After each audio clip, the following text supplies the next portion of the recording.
y la primera participación va a ser la de la doctora Shekufeh Mohammadi, y voy a leer brevemente sus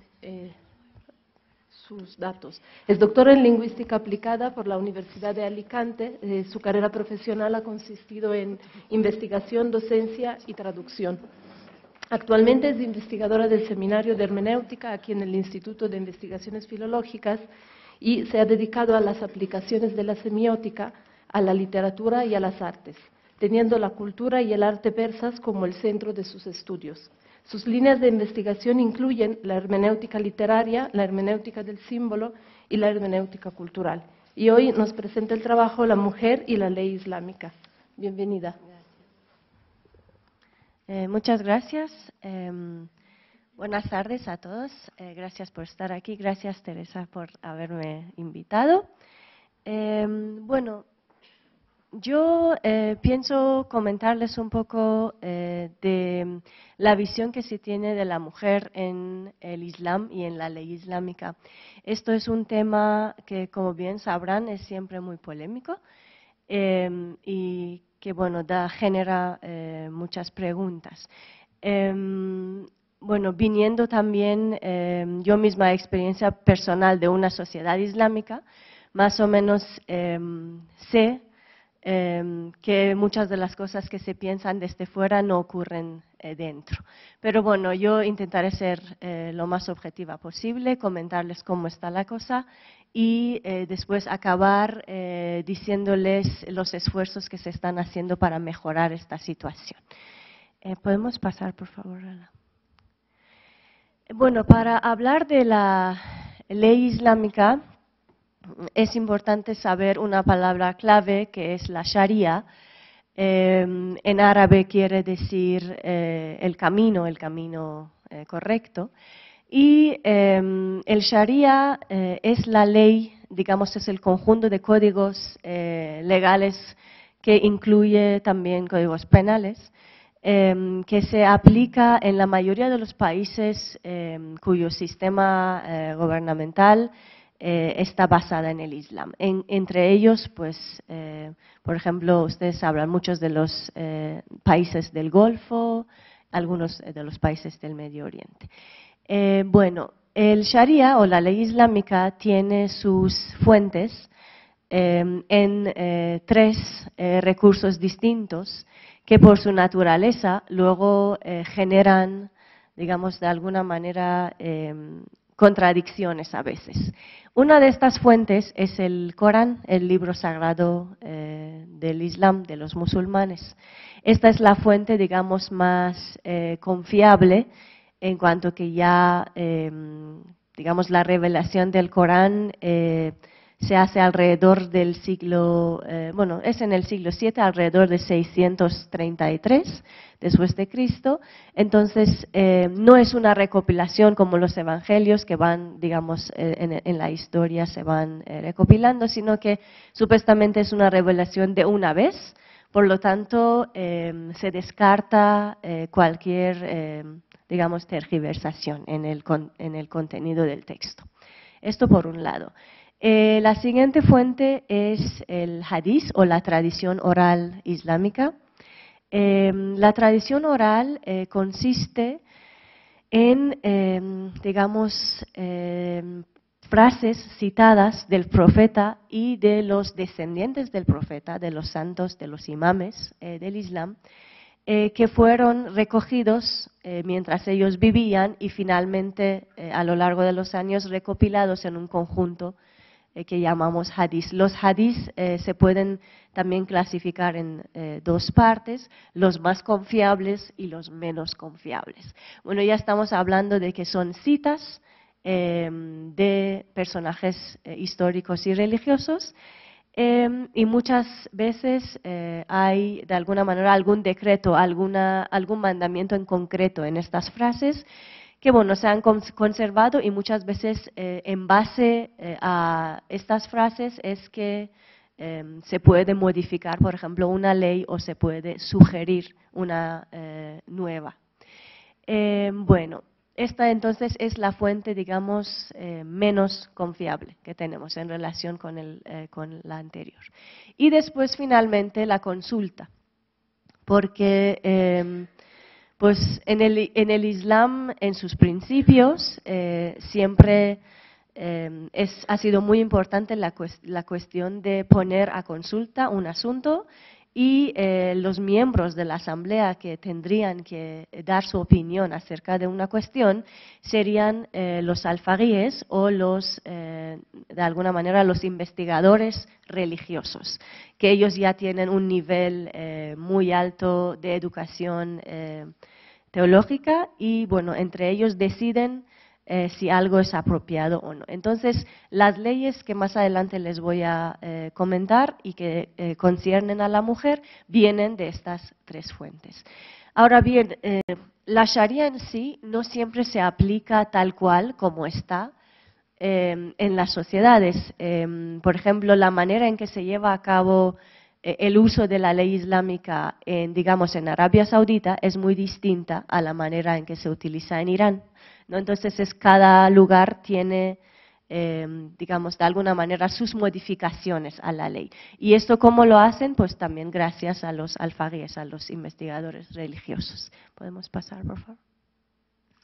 Bien, para hablar del papel de la mujer en el Islam y su problemática también, es importante saber que de alguna manera tenemos que adoptar tres perspectivas diferentes. Una de ellas es desde el Corán. O sea, en el libro sagrado, como aparece la mujer, es siempre, menos un par de casos que ahora que les contaré, es siempre una presencia muy positiva.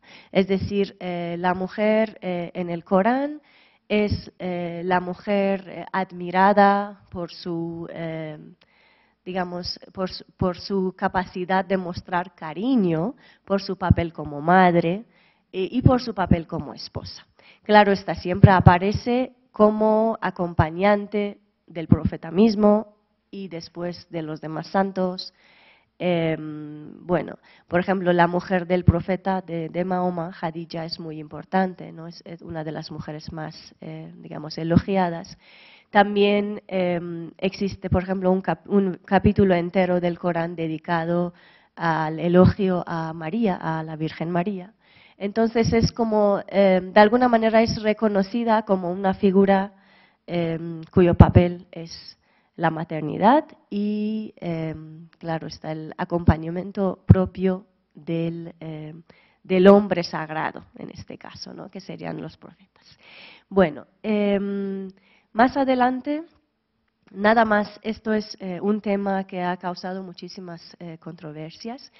En el Corán existen nada más un par de versículos en los que el profeta muy claramente está diciendo que cuando una mujer sea desobediente, es decir, que no lleve a cabo las responsabilidades que le corresponden, el hombre puede castigarla. Y después esta manera de castigar se desarrolla, ¿no? Primero, pues deje de hablarle. Después, si sigue, digamos, insistiendo en su desobediencia, pues que, bueno, ya no se acueste con ella y ya después finalmente que la pegue, ¿no? Entonces, esta es la parte, son los versículos que después dieron lugar a, bueno, dieron respaldo a muchas de las barbaridades que se llevan a cabo. Pero bueno, sobre estos dos versículos también hay mucha discusión, como les decía, porque incluso algunos intentan descartar la veracidad de estos dos versículos y dicen que es algo que fue añadido más adelante, pero todavía no sabemos si verdaderamente fue así.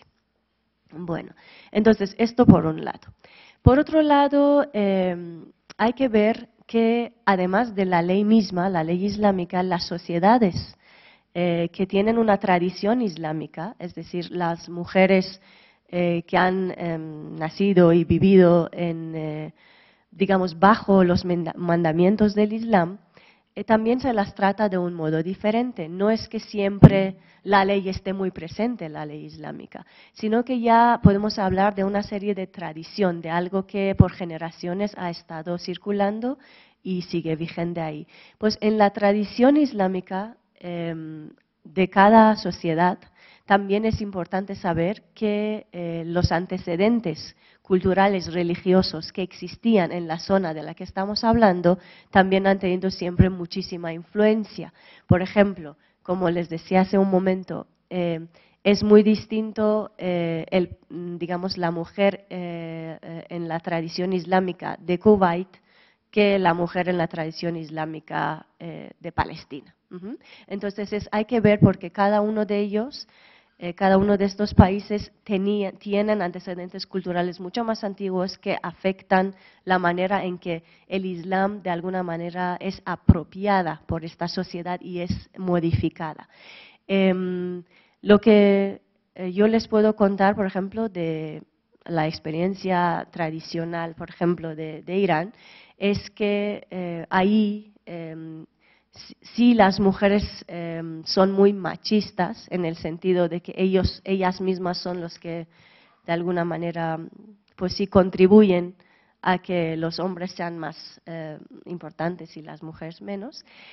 Pero al mismo tiempo la última palabra en cada familia la tienen las mujeres. O sea, el papel de la madre, y más, bueno, claro, la maternidad es muy importante y el papel de la madre es crucial. Es decir, nadie, ni siquiera el hombre más fuerte de la familia, contradice la palabra de su madre. Entonces, esto es por tradición, algo que en la práctica estamos viviendo, ¿no?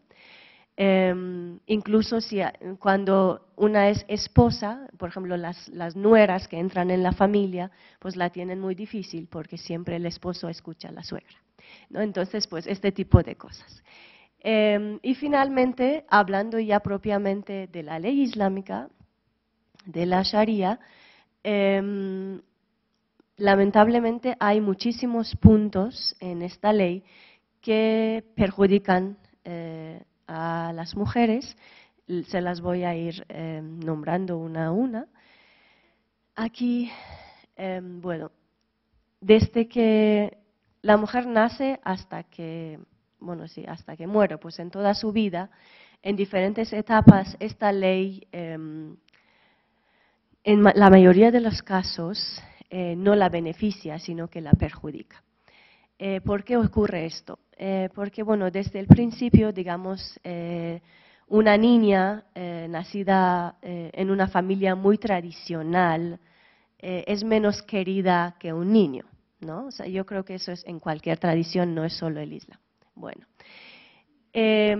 más adelante, cuando va creciendo ella y cumple los 9 años, que es la edad en la que se supone que ya entra en la sociedad religiosa, ya es una, pues sí, es una niña en la edad ya de casarse, de tener pretendientes, aunque esta edad ya ha subido a los 15, pero pues o sea, digamos, en el principio era a los 9 años. Entonces, a partir de los 9 años, cualquier niña debe llevar ya el velo, es decir, ya empieza a tener códigos de vestimenta que tiene que cumplir cada vez que salga al público. Esto es importante. En su casa no lo tiene que hacer, o con quienes son miembros de su familia, los hombres, por ejemplo, el hermano o el padre, le son permitidos, o sea, verle sin velo. Pero a partir de ahí, ningún otro hombre la puede ver descubierta. Bueno, empezamos entonces con este código, que la acompañará a lo largo de toda su vida, ¿no? Hasta que muera. Aunque a los 50 ya se considera que la mujer ya no es tan atractiva, eso no lo digo yo. Entonces, dicen que, por lo tanto, las mujeres que ya han cumplido esta edad pueden no observar tanto el código. Es decir, ya se les puede ver un poco el pelo, o sea, no importa nada, ¿no? Porque la filosofía ahí del velo es, digamos, cubrir los encantos y guardárselos nada más al esposo, ¿no? En el caso de la chica que se casa. Entonces, bueno, Después, cuando ya llegamos a la edad escolar, claro, en la mayoría de los países islámicos la educación básica es obligatoria, es decir, hasta el bachillerato, ahí no hay problema. Pero una vez que las niñas quieren ir ya a la universidad, a estudios superiores, necesitan el permiso de sus padres. Entonces, de alguna manera, si el padre, por cualquier razón, no quiere que su hija estudie, pues puede impedírselo. Entonces, todo esto está contemplado en la ley, ¿no? Entonces, y la chica no puede apelar, o sea, no es apelable esto. Bien, después de la cuestión de los estudios, también está el derecho a trabajar. Una chica que está todavía en casa de sus padres necesita otra vez el permiso del padre para trabajar. Si está casada, el permiso del marido para trabajar. En el caso de estudios también, a veces se casan las chicas ya, por ejemplo, a una edad un poco, digamos, más temprana, entonces cuando quieren hacer estudios superiores, el marido tiene que firmar pues una autorización. Y después está el derecho de viajar fuera de las fronteras de cada país, que igualmente ese derecho lo tiene el marido o el esposo, el padre, dependiendo de la situación de la mujer. Bueno, pero también la cuestión misma de casarse es una cuestión que, aunque no está propiamente contemplada en la ley como una obligación, digamos, de obediencia de parte de la mujer, que lo que elija el padre ella tiene que aceptar, pero tradicionalmente se lleva a cabo de esta manera. Nada más aquí quiero matizar que con todo lo que estamos diciendo, muchas cosas han cambiado hoy en día porque hay muchos esfuerzos para suavizar, ¿no?, algunas de estas cuestiones.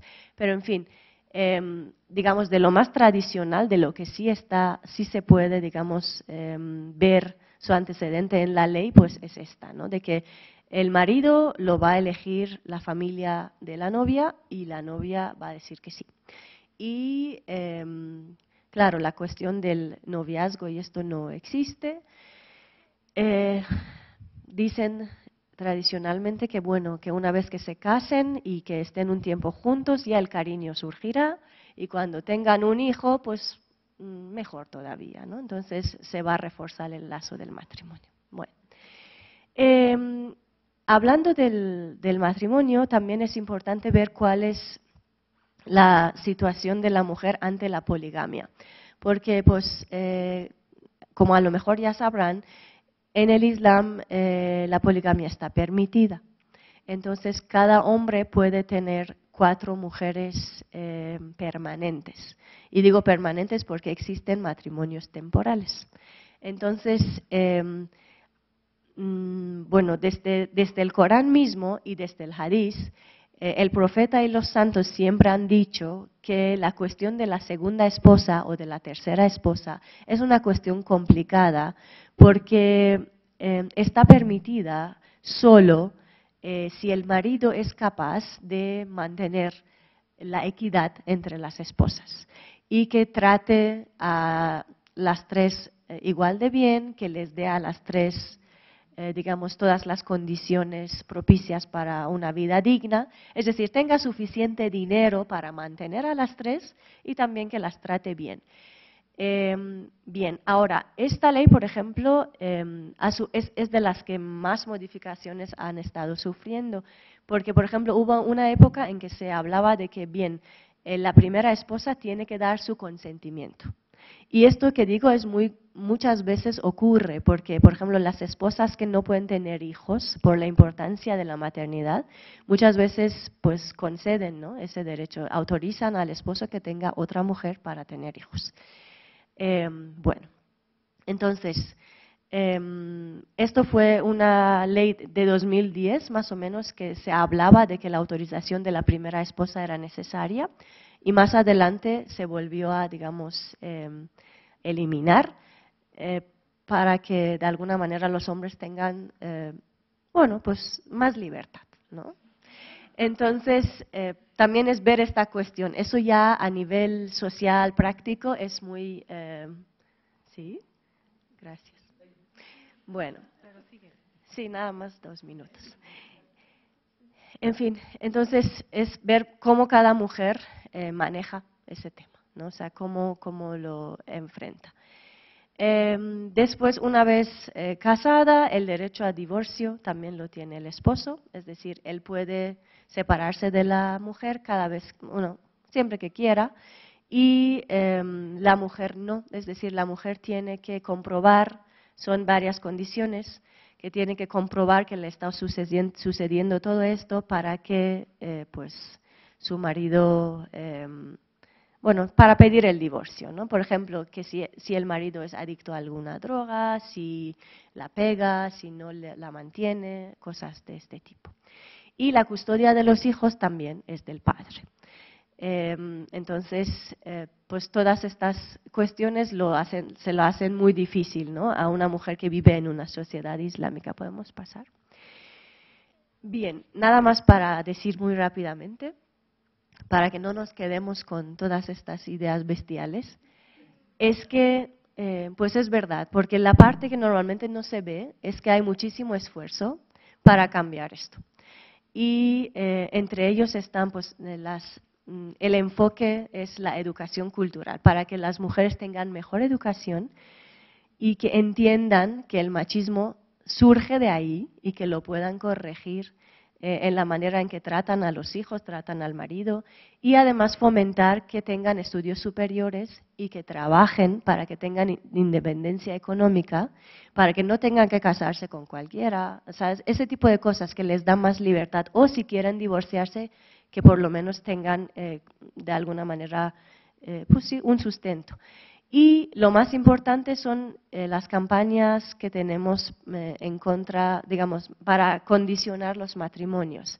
Es decir, hoy en día, hoy que les estoy hablando, ya todos los derechos del viajar, estudiar, el divorcio, la custodia de los hijos, ya son también de las mujeres, porque son las condiciones que cada mujer pone cuando firma el documento del matrimonio.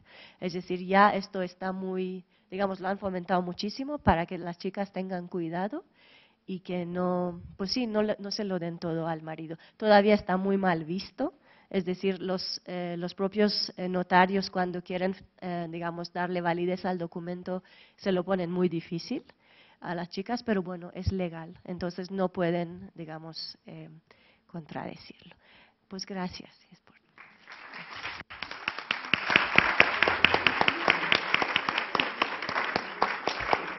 Pues agradecemos muchísimo la participación de la doctora Shekufeh, que nos acerca a este tema pues tan controverso y tan actual, pero nos deja con la esperanza de que algo se está haciendo, ¿no? Y que pues hay que seguir.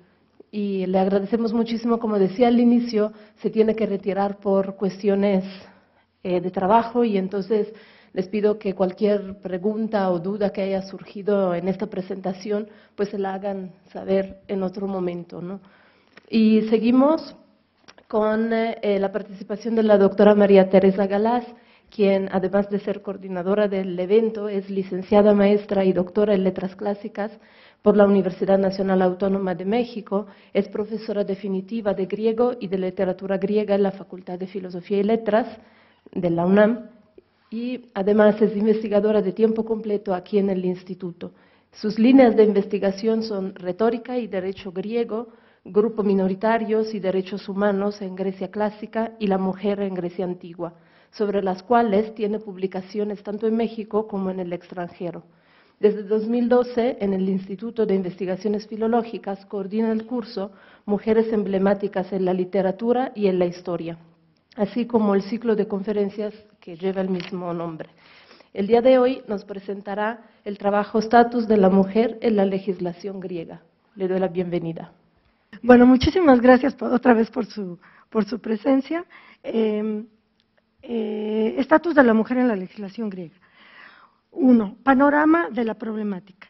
En una visión general de la cultura griega desde sus orígenes en la civilización micénica o incluso pregriega en la etapa minoica hasta la época helenístico-romana, pasando por los periodos arcaico, clásico y helenístico, es decir, la friolera de aproximadamente 30 siglos, se puede apreciar que el papel que las mujeres desempeñaron en sus respectivas sociedades era variable según el grupo al que pertenecieran, la función que jugaran en la transmisión del poder y el oficio específico que desempeñaran en sus comunidades respectivas. Así, en principio, si bien las mujeres comparten como rasgo común el género, al adentrarse en el estudio de conglomerados sociales específicos, se puede observar un espectro variado de mujeres libres o esclavas, aristócratas o del pueblo, autóctonas o extranjeras, madres de familia, sacerdotisas o prostitutas.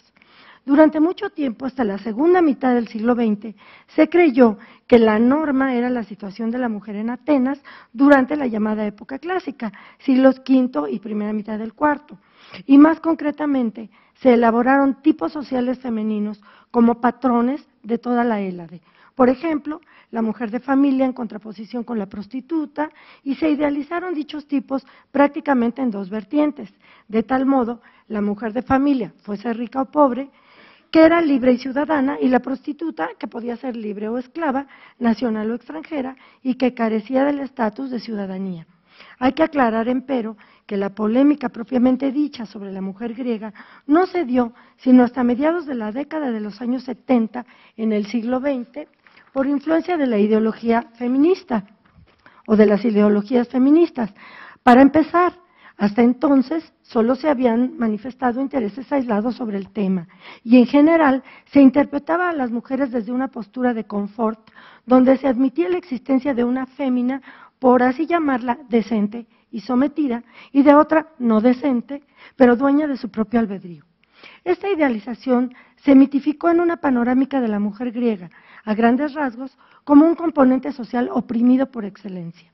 Frente al mito de la mujer ateniense entonces, mito que la propia política de Aristóteles contribuyó a afianzar, estaba también la interpretación aristotélica de las espartanas como libertinas y frívolas. ¿Cómo puede traducirse esa interpretación en el ámbito jurídico? Para empezar, los autores de tratados sobre derecho griego asumen sendas posturas, mitificadas o no. Lo que Aristóteles identifica, sin embargo, como el absoluto libertinaje de las espartanas es la distinción que ambas legislaciones, la ateniense y la espartana, hacen de la mujer como sujeto de derecho. En Atenas, efectivamente, las mujeres carecen de personalidad jurídica, igual que los varones menores de edad y que los otros grupos sociales, metecos o extranjeros residentes y esclavos, por lo que su persona carece de validez ante las instituciones y por lo tanto se encuentra sujeta a que la represente físicamente su tutor o quirios varón, sea este su padre, su hermano, su hijo o el hombre que sea su pariente más cercano.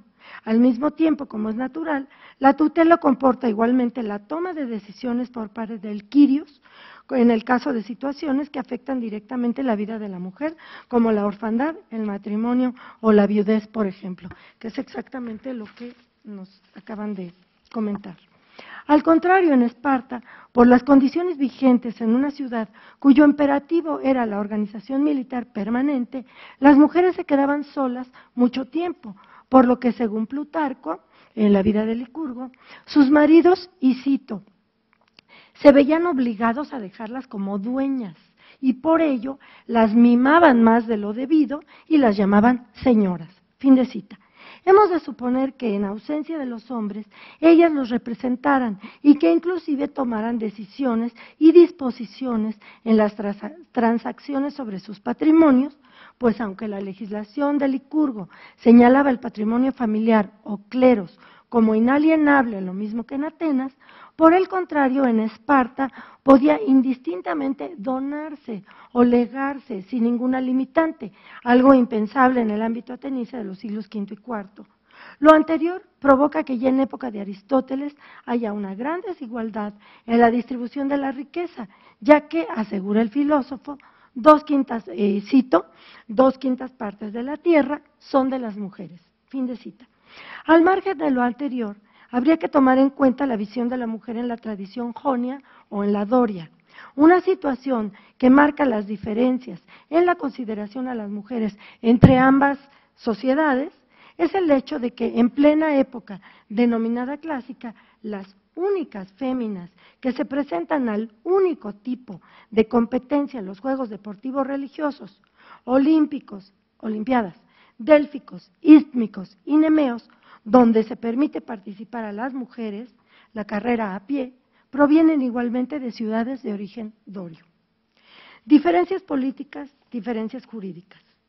En realidad, el trasfondo de la situación jurídica de la mujer en ambas sociedades, la ateniense y la espartana, es de índole política. Aunque en las dos existe la categoría conceptual de ciudadano como un marcador adicional para cierto tipo de habitantes privilegiados de la polis, hay una distinción fáctica que las hace no equivalentes. Así pues, en los primeros momentos de la democracia ateniense, cuando Clístenes invita a los habitantes del Ática a registrarse como ciudadanos, año 407-406 a.C., la convocatoria es abierta. Se inscriben entonces atenienses y no atenienses, residentes en la ciudad, y como el objetivo era lograr una equiparación entre las clases sociales, aristócratas y plebeyos por igual constituyen el nuevo estatus de la ciudadanía.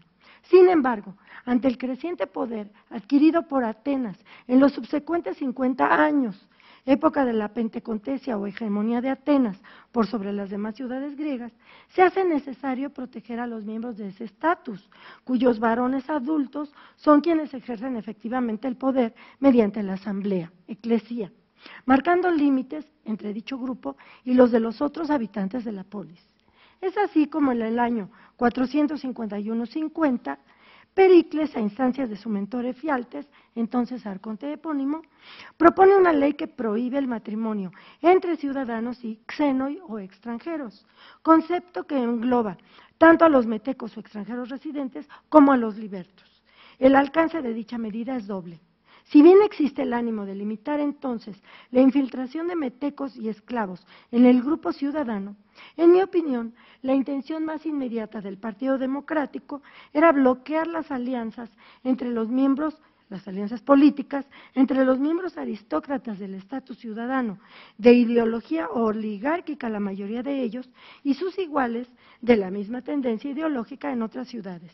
Para disuadir a los metecos y libertos de atreverse a desafiar dicha ley, se les imponen penas gravísimas, como la esclavitud y la confiscación de bienes, pero igualmente, para disuadir a los miembros del grupo ciudadano de tal intento, se les castiga con la atimía o suspensión de los derechos civiles, además de una multa.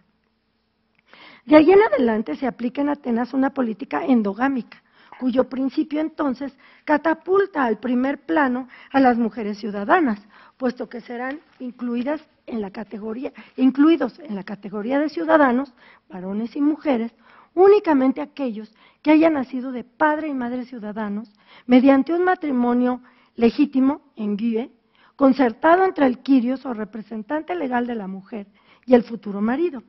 Un requisito indispensable para sellar el vínculo es la entrega por parte del quirios de la mujer de una dote proix, cuyo monto varía según el patrimonio de cada familia.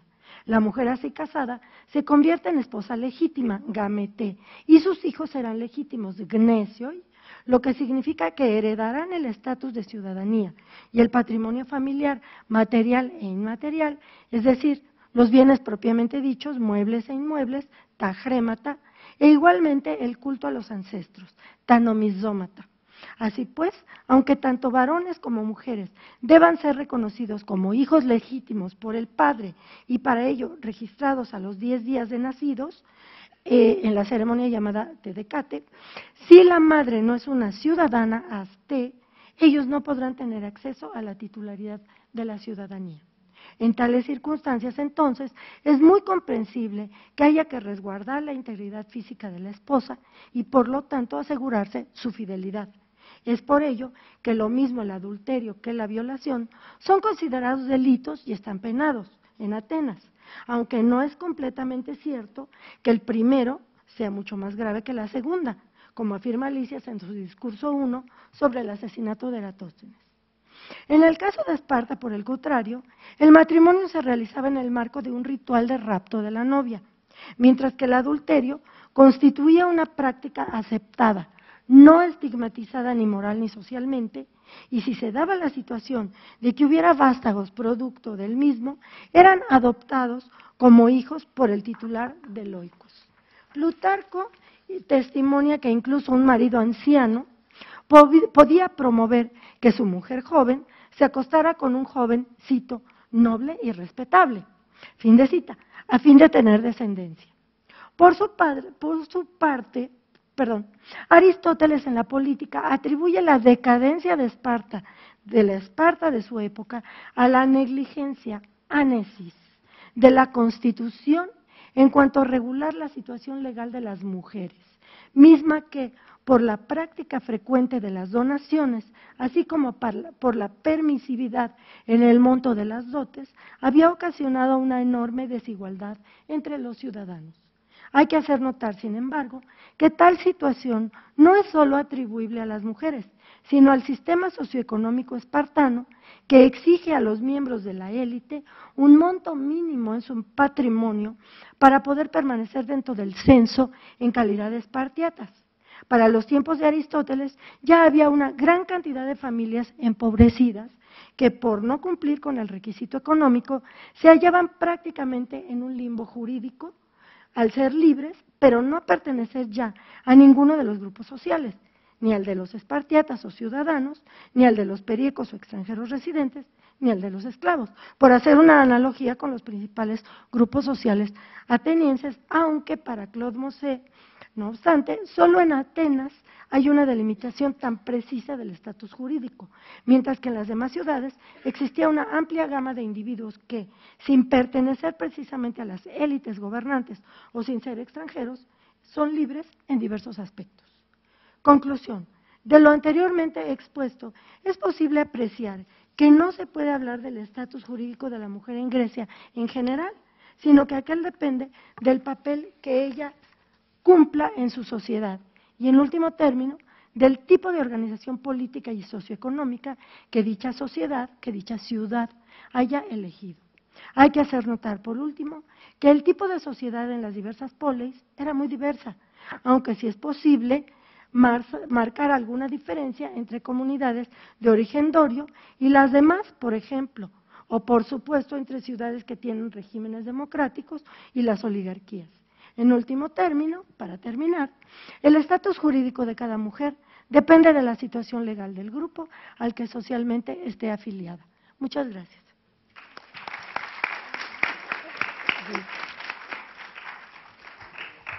Pues muchísimas gracias, doctora Galaz, también por haberse ceñido al tiempo que usted misma había marcado a todos.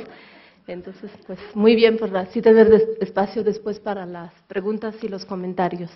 Y cerramos esta segunda mesa con la participación de la doctora Marta Elena Montemayor Aceves, doctora en Letras Clásicas e investigadora de tiempo completo en el Centro de Estudios Clásicos. Sus líneas de investigación son la lengua latina, el derecho romano y la literatura latina siempre. Su investigación principal es sobre la vida de los poetas de Suetonio. Tiene un proyecto secundario titulado Derecho Romano y Literatura Latina. Es profesora de Latín 3 y 4 en la licenciatura en Lengua y Literatura Hispánicas aquí en la UNAM. Ha publicado, entre otros, los libros Comparación de leyes mosaicas y romanas, Fragmentos vaticanos y además diversos artículos de revistas especializadas. El día de hoy nos presenta el trabajo La mujer en el derecho romano. Bienvenida. Gracias, Judita. Y también quiero agradecer a Tere la invitación a esta jornada sobre la mujer, en la que creo que tantas culturas de alguna manera tienen algo en común, porque todos somos seres humanos, todas somos mujeres, los hombres igual, sentimos, amamos y vivimos como podemos en nuestra sociedad. Mi trabajo se los voy a leer y algunos comentarios haré. Son 3 las etapas de la historia de Roma: monarquía, república e imperio. Durante la monarquía el máximo representante era un rey. En la República, 2 cónsules y en el Imperio, el princeps o el imperator. De la misma manera, y en términos muy generales, se puede hablar también de 3 etapas del derecho romano: el derecho arcaico, derecho clásico y derecho posclásico, dentro del cual se encuentra el derecho justinianeo y la compilación del Corpus Juris Civilis, que es la máxima obra del derecho romano. Cabe señalar para esta presentación que la sociedad romana fue androcéntrica, por no decirlo más feo, machista, ¿verdad? Pero fue androcéntrica, y que todo lo que sabemos es a partir de obras escritas por varones. Llámense estos Ovidio, Cicerón, Tito Livio, Catulo, Marcial, etc. Con esta observación podremos entender entonces la situación que vivió la mujer en esta sociedad.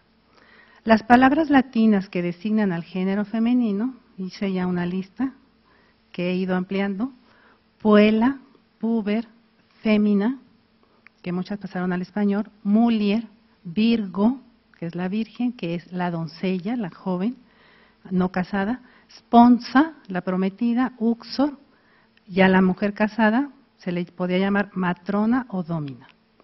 En su niñez, las mujeres eran educadas por su madre en las cuestiones de aprender a leer, de hilar y organizar la casa. La pubertad se determinaba a partir de que podían reproducirse, más o menos a los 12 años.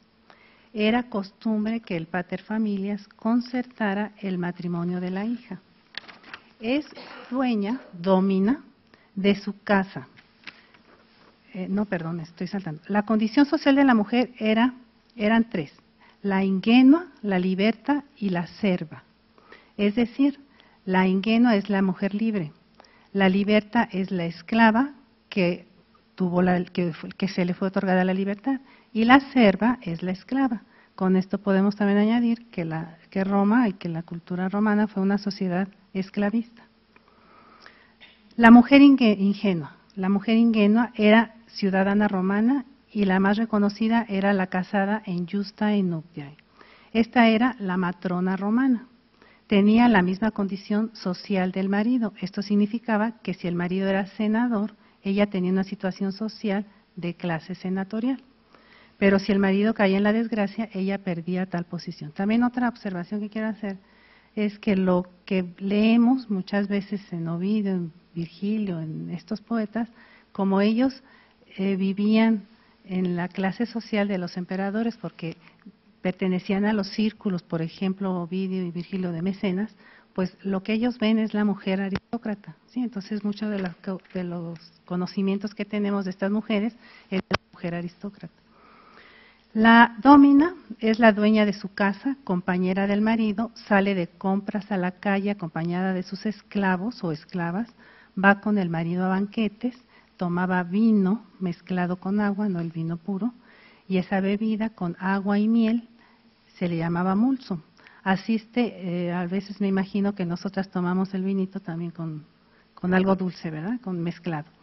Asiste a espectáculos públicos como el teatro, y aquí hay un autor muy interesante por si quieren acercarse a estos temas, que es Plauto, que con él podemos saber que las esclavas también iban al teatro, que las libertas también iban al teatro, y en fin, ¿no?, que tenían acceso al teatro todas las clases sociales.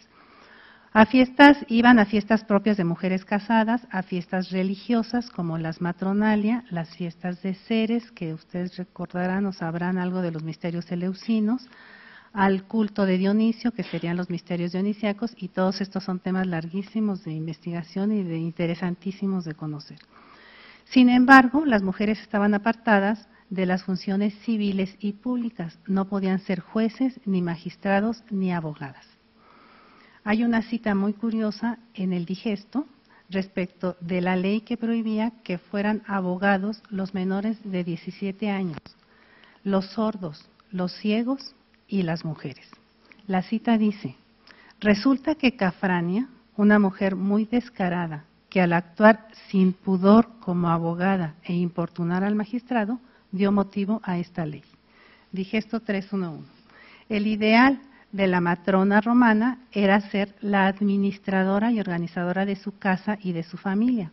Ella se encargaba de la educación de sus hijos, de hilar lana en su casa junto a sus esclavas, y de confeccionar la ropa para su marido e hijos. Era modelo de fidelidad al marido, de pudor y de honor. Su importancia era ser madre y engendrar buenos ciudadanos para el Estado. También cuidaba de los deberes religiosos. En pocas palabras, la matrona romana era la encargada del orden familiar. Si algo le suena conocido, pues ya lo sabemos, ¿verdad? En esta época. De acuerdo al derecho romano, había dos categorías jurídicas, alieni iuris y sui iuris. Estas cosas también, tanto como esclavas y ingenuos, también era para los hombres, obviamente. Entonces, alieni iuris y sui iuris. Alieni iuris son las mujeres independientes, sui iuris son las dependientes. Explicaré un poco más. Alieni derecho propio, eran las que se encontraban sometidas a la potestad de un pater familias, que podía ser su padre, un tutor, su esposo o el padre de su esposo, por lo que no gozaban de capacidad jurídica completa. No tenían patrimonio, no podían hacer ningún negocio ni hacer testamento. Tampoco podían ser herederas. Si alguien quería dejarles una herencia, esta pasaba a la persona bajo cuya potestad estaban. Estas mujeres alieni iuris podían casarse cum mano o sine mano. Al casarse cum mano, rompían con los lazos de su familia de origen e ingresaban a la familia del esposo.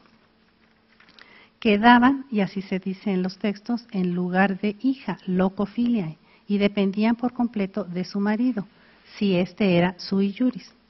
Si el esposo, en cambio, era igual que ella, es decir, alieni iuris, porque estaba sometido a la potestad de su paterfamilias, la mujer casada con él quedaba como nieta de ese paterfamilias, de su suegro. Es decir, quedaba en lugar de nieta, loco neptis. Pues nosotras también cuando nos casamos pasamos a llamarnos Marta Montemayor de Ruiz, ¿verdad? O sea, es algo parecido. Si se casaban sine mano, no rompían con los lazos de la familia de origen y seguía sometida a la potestad de su paterfamilias. Las sui iuris, de su derecho propio, eran las independientes, es decir, las mujeres libres y ciudadanas romanas no sometidas a la potestad de un paterfamilias. Se hacían independientes a la muerte de la persona bajo cuya potestad estaban. Se casaban sine mano y no dependían de su esposo, o sea, también había mujeres libres e independientes, así eran el sui iuris. Estas mujeres independientes tenían patrimonio propio que heredaban de su padre principalmente.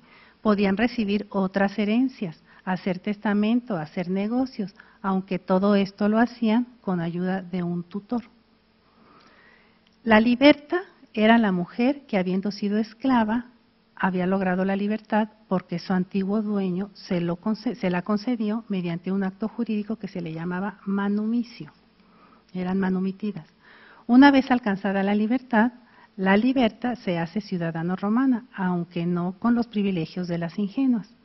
Estaba obligada a prestarle servicios a su antiguo dominus, al que ahora le llama patronus.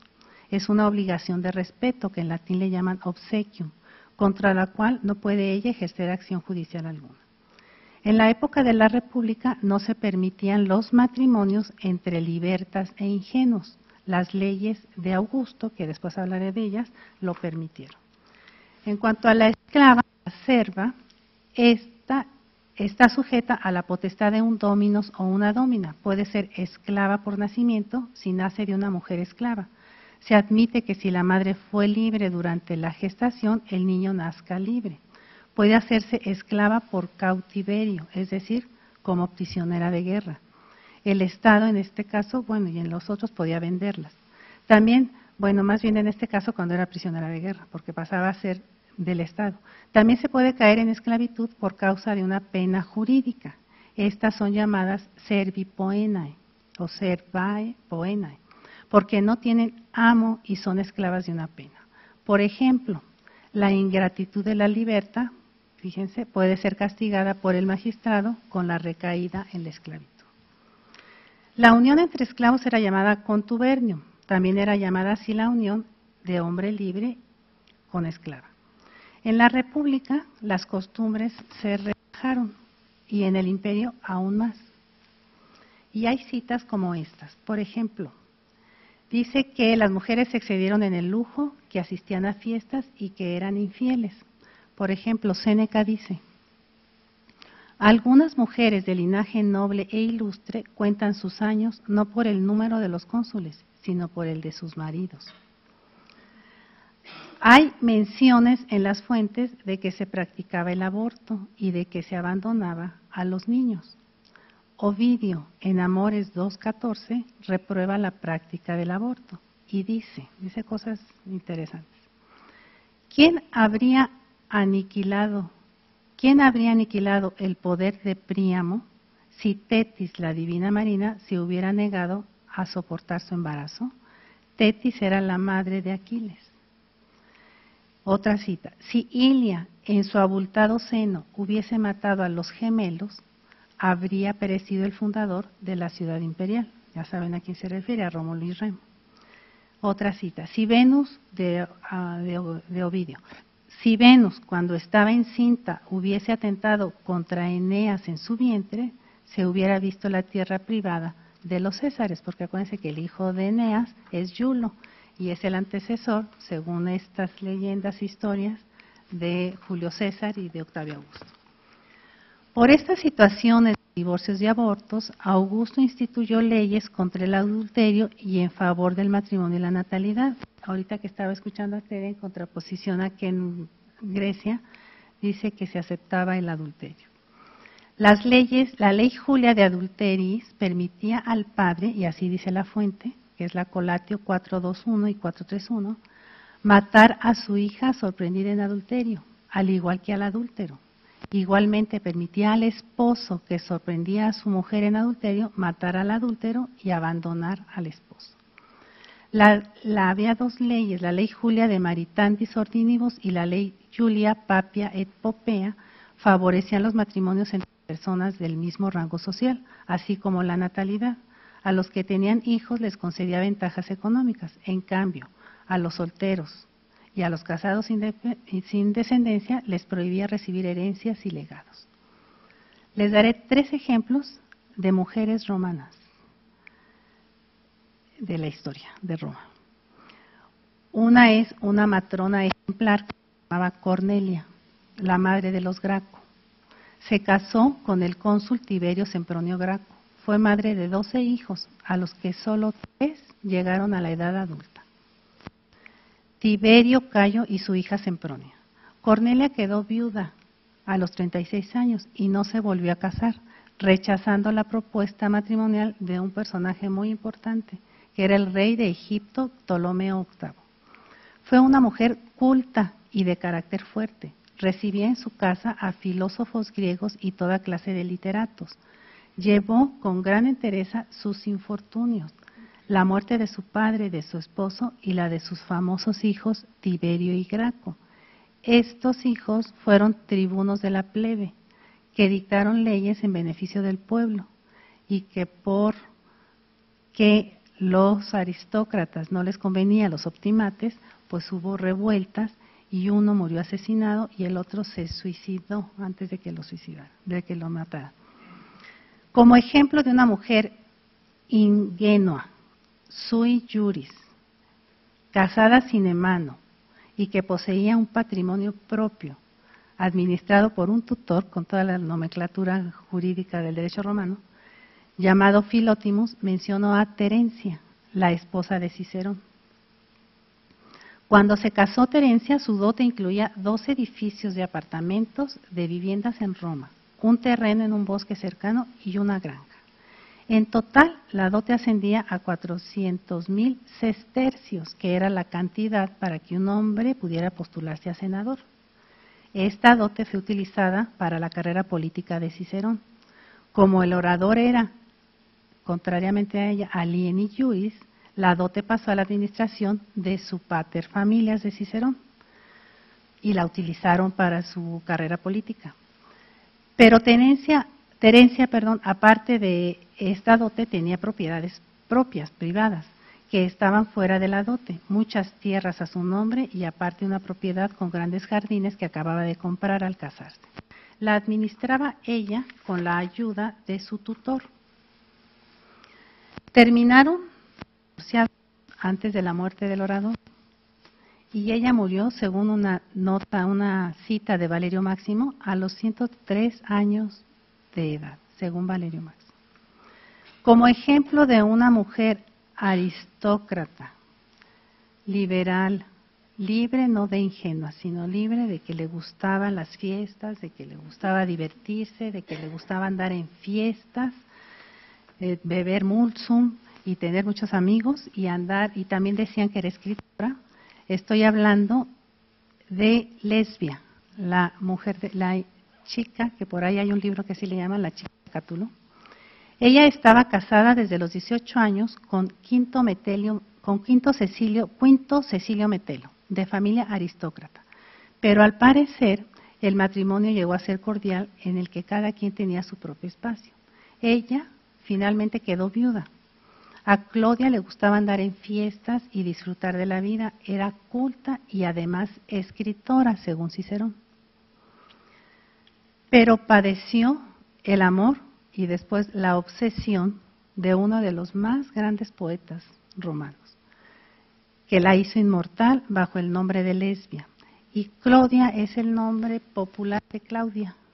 ¿No? Eso es lo que estaba bien. Finalizo mi intervención con uno de los versos más famosos de este poeta, que los de clásicas lo conocen y a lo mejor los que no son de clásicas. Vivamos mea Lesbia atque amemos, rumoresque senum severiorum, omnes unius aestimemus asis. Soles occidere et redire possunt, nobis cum semel occidit brevis lux, nox es perpetua una dormienda.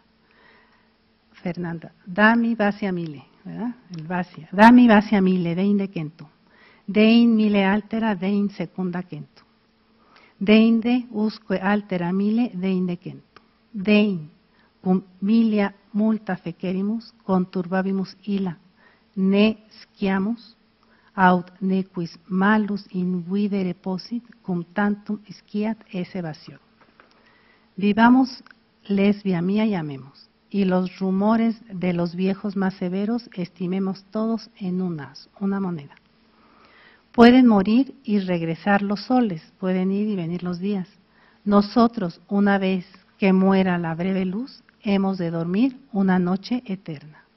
Dame 1000 besos, después 100, después otros 1000, después otros 100, después hasta otros 1000, después 100. Después, cuando hayamos hecho muchos miles, los revolveremos todos como si fueran barajas. Para que no sepamos, todos, para que no sepamos, o para que ningún malvado pueda envidiar cuando sepa que tanto había de besos. Es un poema muy famoso. Muchas gracias.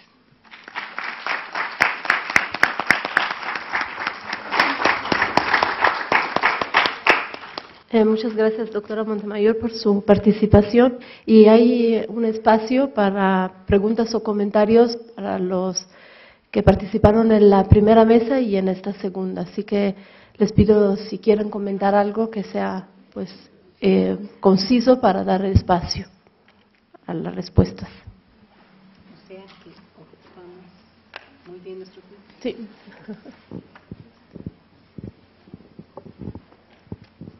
Muchas gracias. Quisiera preguntar a la doctora Montemayor, me surgió la duda de si estas mujeres podían cambiar su estatus, si podían hacer algo para pasar de dependientes a independientes, o si podían caer en la dependencia ya que habían logrado ser, o es hereditario. Pues es todo un tema, ¿eh? A ver, te diré poquito. La mujer dependiente se podía hacer independiente si el padre moría, y entonces ella de esa manera podía hacerse independiente. Los hijos, por ejemplo, el padre podía simular ventas y para hacerlo independiente. O sea, es todo un tema, te digo, ¿sí? Ahora, la libertad, decía yo aquí en mi presentación, podía ser castigada si cometía algún desacato, por ejemplo, en contra de su patrono, y el patrón no la podía demandar y podía recaer en la esclavitud, o sea, podía haber estas cosas. Cuando las esclavas podían ser liberadas, pues era en relación con su dominus, ¿sí? Yo no sé si, aquí tenemos un experto en derecho romano, yo no sé si la esclava podía pedirle a su dominus que la liberara, probablemente, ¿sí? Pero, por ejemplo, la liberta, que era liberada por su patronus, pues también se podían enamorar y podían hasta casarse, ¿sí? O sea, depende, hay miles de situaciones y eso es otra, la casuística, no hay miles de casos, de situaciones que se podrían dar, ¿no?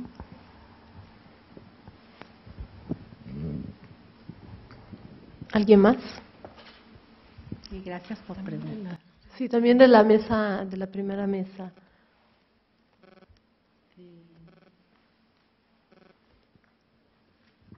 Pues si no hay nadie más, damos espacio a la tercera mesa y agradezco mucho a la doctora Galassi, a la doctora Montemayor y a la doctora Mohammadi su participación. Muchas gracias.